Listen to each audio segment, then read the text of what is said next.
bottom, you told me to do both sides of this one. You did the wrong one. You should have did this one. This is more straighter than that. See how that's more, you see what I'm saying? This would be more flatter. So to grind this one and get this one in. Back. Yeah. My bad.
This one?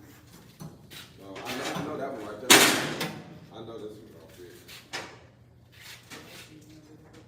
Yeah. You don't have a gap on it though.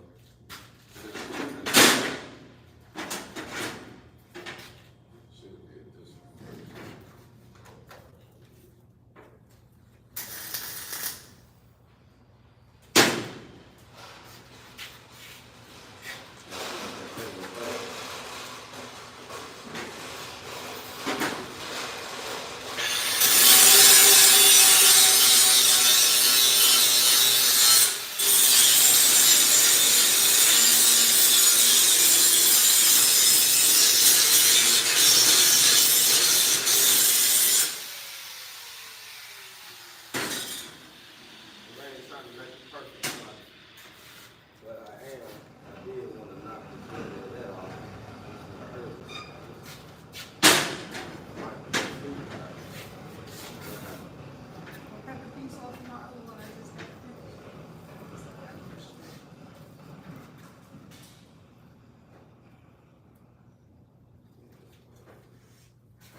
Every time I think of Brian, I think of that man Oh, we being recorded? Well, whatever, that man not yesterday, Friday, but he was like, 95% of the time is grinding.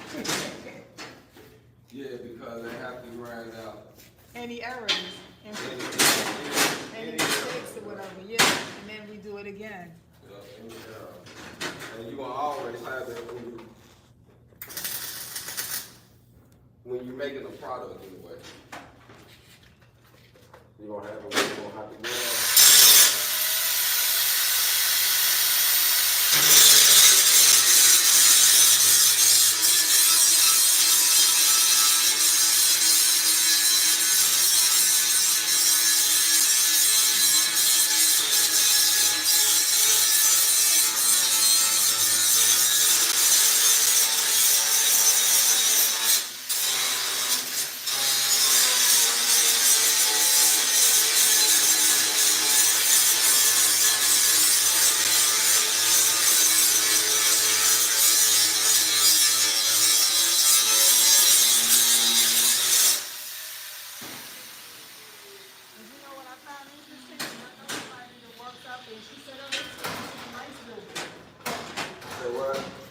They took us to the nice building. She said, they weld, they have 3 other warehouses. No, they got big ones, yeah, and they old. Yeah, she was like, that's where they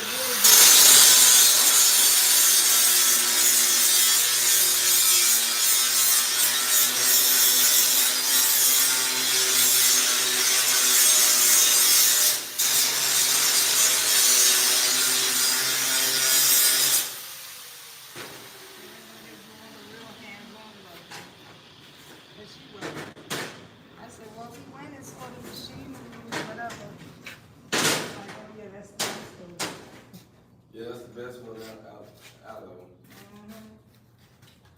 That's a little bit more better.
first one we want to do is focus on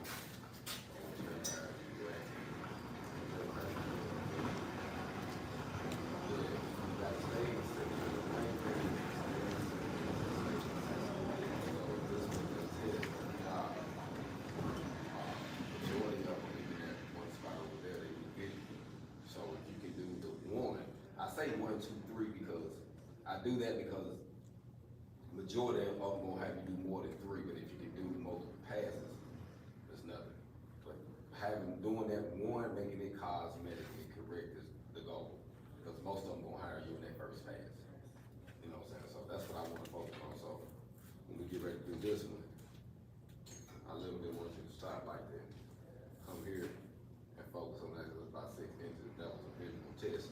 They want this to be even here, this to be even here, to hold it together. So once you can accomplish that, you do. So is that how long 6 inches is? That's normally a test plate gonna be 6 to 7 inches. That's just normally on a test plate. If they're gonna put it on a long T-joint, like some people do longer joints, they'll have you do one pass on a joint like this. Start and So you're stop. saying the whole package? Yeah, they have you do the whole stop. So you need to make it, but if you need to know, that's why I tell you all the time, if you're uncomfortable, stop. Get yourself situated so you don't stop. They ain't gonna tell you. So if I see you do it, and I see you put yourself in the ground, you're like, you should do it. That's why I say you do kind of yourself. Get it straight, and that's how you do it there if you want. So anytime I sit here, if I'm gonna weld this, I'm gonna make sure I weld this from start to finish before stopping, before I even start. I'm not gonna start it like, man, I gotta stop right here, I'm gonna come. Nah, you do that several times. However you gotta see it. Whatever you need to do your angle, make sure you can see your stick out and make sure you can see the screw. But this is what you're focusing on. You know what I mean? You don't wanna get up here and weld at the top or weld at the bottom, and this is not how it is. The groove is like, let me see how I give you a good example. The groove is the door. That's the only way you're gonna open the door. So if you got a good opportunity, you want to open the door, you got to stay in the groove. That's knocking on the door. If you get up here or down here, ain't nobody going to answer because you ain't on the door. And you ain't going to get no job anyway because you ain't knocking on the door. You only going to get a good opportunity if you knock on the door. So, you see what I'm saying? So you got to at least know how to do it correctly. So take your time now is the best time to make errors. But literally sit here and try to figure out a way to start. And I'm gonna do this first one here, and then let you do that one. But I'm gonna start here and stop here and give you an idea of what they want. Like if you can just do that on one pass, you wanna be consistent. Don't do it on one pass. And that's why I say I'm a welder, not a grinder. Because you wanna be able to do that without messing up. Now later if something will happen, that's a given, but you should be able to drop one error with no errors. Because you should know what to look for. Like the depth of it, how fast you're going. So if they say, hey man, I need a 5/16 weld, you should be able to know what 5/16 is because you look at it, and you should be able to know when you start in order to do a 5/16 weld because you did it the other day when we was looking at it. As soon as you hit the trigger, what you do? You took off. Yeah. You never got 5/16. So when you start off, you always stay in your arc. Like you get it where you want it to be before you go. So when you start now, that's when you hesitate to make sure the puddle is built up, then you go. But you don't hit it and just go. You know what I'm saying? Because you ain't got no, how you know what your size is gonna be. Right. You see what I'm saying? Because you don't, that's the part that hits you. So I'm gonna do this, just this piece here, so you can kind of see. Because literally I would like, you know, everybody, where I know you'll be good if you can do one pass in every position. That one filler pass, I know you good. And see, normally, since I'm doing this, I'm at my right stand. But if I was doing the whole thing, I'd be more over in the center of it, or over to the end, where I can start here and finish here.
when you see me doing it, then you notice I was dragging. Exactly. Let it cool off and then you see it because we got this set up kind of high. But just looking at the slag though.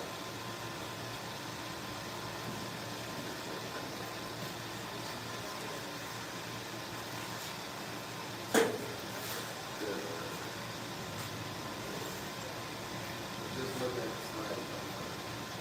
We ain't even chipping. Just looking at the slag, you can pretty much tell this. Let me get this in. Let y'all see this, fam. You can see pretty much as the slag that the weld is about the same diameter. Chip that out for me, Miss P. I like how that flips.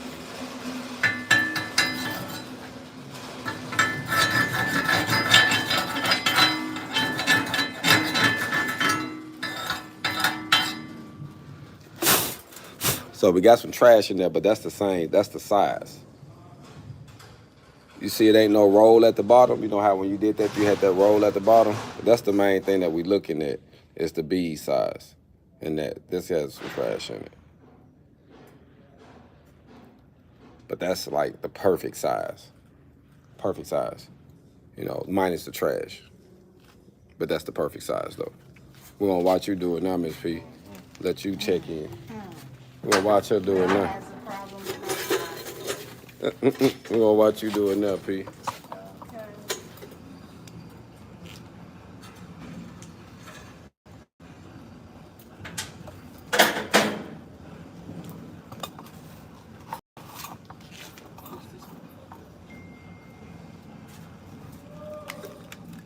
See how you finna floss on it. I don't like when you watching it, baby.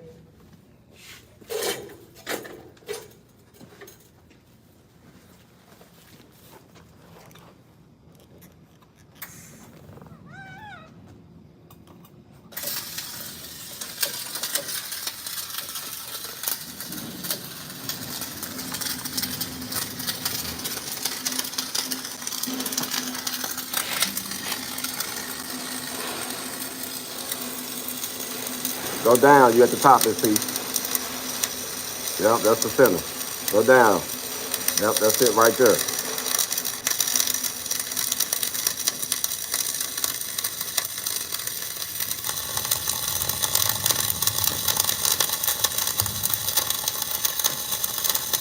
Go down, you at the top.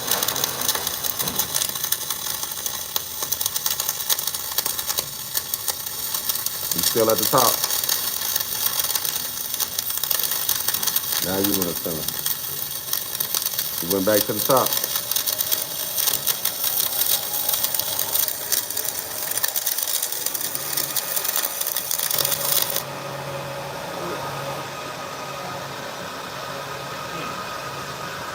Let it cool down and we'll see what's going on. I told you my tie-ins don't be that great. That's why I don't like tie-ins. I be trying to do it straight across. So right here, as you see, so you see how you get off the center? She rolled right up the wall, and then she got back down. I couldn't see it when she got started. She did good. Then she started. So something happened here.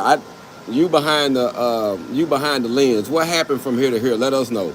What happened in your side? Did you thought you was going straight, or did you see you was on the wall? Tell us what was going on. Well, I saw I had moved, but like I told you, I'd be uncomfortable doing the tie-in. I mean, I've told you that before. So I wasn't sure I did the tie-in correctly because I've been having problems with that. And I guess that kind of just threw me off. But you did good, like the first two after your tie-in. And I'm gonna tell everybody something. You have to literally, and that tie-in was good. Check out the tie-in. The tie-in was actually great. But you literally want to do that. That's like jumping in the car, having to stop at a stop sign. How many times you gonna do that a day? A lot. So you need to stop and tie in a lot. So you actually need to know how to tie in better than you need to know how to weld. Because you're going to do more tie-ins than you're going to do more straight lines. That makes sense? Because you're going to always have to stop. Go to lunch, this time. Next day, this is going. This is going on. End of the day, you're going to have to tie in. So you need to make a habit of doing that. But the main thing though is seeing. I don't know. I'm thinking she was losing sight, like, cause I watched you do it. When you did it, I don't know. Did you lose sight of the center, or do you just focus? Cause I'm thinking like once y'all in there, you don't think about the center no more, and you just looking at something else. Or do you lose sight of the center? I do both. Yeah, Sometimes I get in there. That's what I'm saying. That's why I say be honest with it, cause I want to know what's going on. I'm gonna say this. What it is, I be in there and I lose sight. So once I lose sight, I'm just thinking, oh, let me just do a straight line. That's how it be happening. Now let me just guide it real straight. You know what I'm saying? And that's how it happened. Not knowing I didn't miss me not missing that sight. I didn't miss where I was at. Now I'm up on the wall. Now you're on the wall the whole time, like she should. So what's your excuse? I want to know, cause it ain't no excuse, but it's just what we do, cause you lose thought. Or I mean, what's going on? When I started, I was like, oh man, I done fucked up on the tie-in. So automatically that threw my thought off or whatever. Then you was like, oh, you up on the wall. So now I was trying to find my chalk, cause I did it with the chalk, so that I could attempt to continue. So you couldn't see it as well. So the main thing is we need to try to make sure that we actually seeing the chalk. That could be the issue, seeing the chalk. But then actually, literally, like, I think if you deliberately focus on the line, nothing else, your line and your travel speed. If you were Stevie Wonder, you could do that because you ain't got to see. If I could put my hand in that groove, I keep the gun in the groove and keep on how fast I'm going, you can't mess up, fam. Yeah, it is like, for me, just losing sight, because even over there, you can see over there. I'm thinking on you know what I'm saying, on the foot on the roof. And then I stop. Then I look, I'm like, dang, I'm way over here. So you got off the toe. You got off the toe of the wheel. I'm like, dang, I thought I was over here.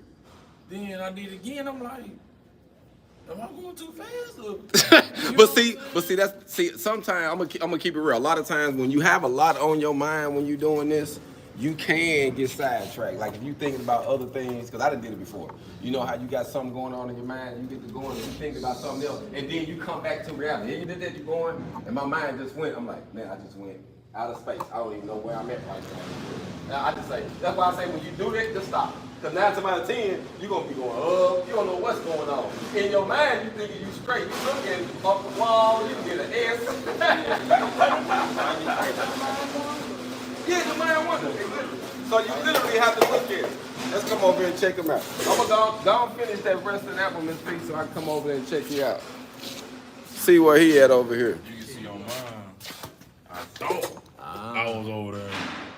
Then you see I came back and Oh, he came back and corrected. I came back. But you just got up off of it. Yeah, Yep. Got up off of it. So that's why I try to make my chalk a little thicker. A little thicker so you can actually see it. Yeah. I get it. We're our family, grind before you shine. Welding class 101. Hog on, fam.